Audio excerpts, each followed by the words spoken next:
From suffering to appreciation. That's our topic.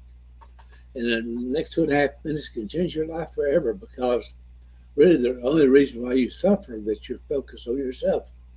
Well, that's the truth, folks.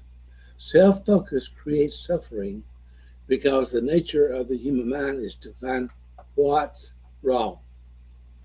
The nature of the human mind is to find what's wrong. We're all selfish at times. Now, that's just the truth, folks. From time to time, we are selfish people.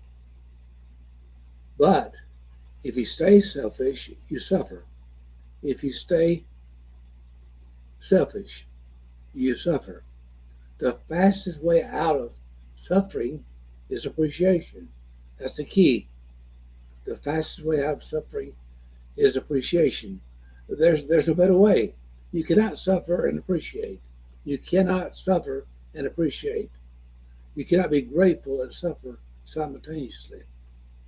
And the only way you can appreciate is to get outside of yourself and notice the grace in your life in some way. Listen to me now, please. You want a different life right now? You want to transform your joy right now? Then trade your expectations for appreciation. Trade your expectation for appreciation, and you have a whole new life. In the relationship space that we call now, we call this a negative sentiment. Our brains scan for relationships that threaten because they train for survival over connection.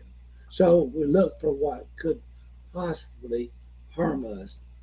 And because that's all we're looking for, we often miss all the good things, the relationships that bring us joy at the table. So a simple exercise that we teach to people, find yourself and replace the hurt and the offenses and the difficult moments that you have with someone that's hurt you. Stop the thoughts dead in their tracks and instead begin to think of all the things that are good and lovely and praiseworthy, the things that you love about your spouse or someone in your relationship. You can begin not only to shift your mindset in that moment in the right direction, but to rewire your brain so that your default is not to look for the negative, but instead look for the positive. Look for the positive side for people. Look for the positive side for people in your life because was that's the thing that'll bring you joy. That's the thing that'll bring you joy and happiness. Positives reach positives and negatives reach negatives. And I've been teaching that for many years. And I still teach you today because that's what I live on for myself. So, as in everything I say and do, I'd say, well, this wonderful day, just be blessed. Again, why? Well, because you already are, according to Ephesians 1:3.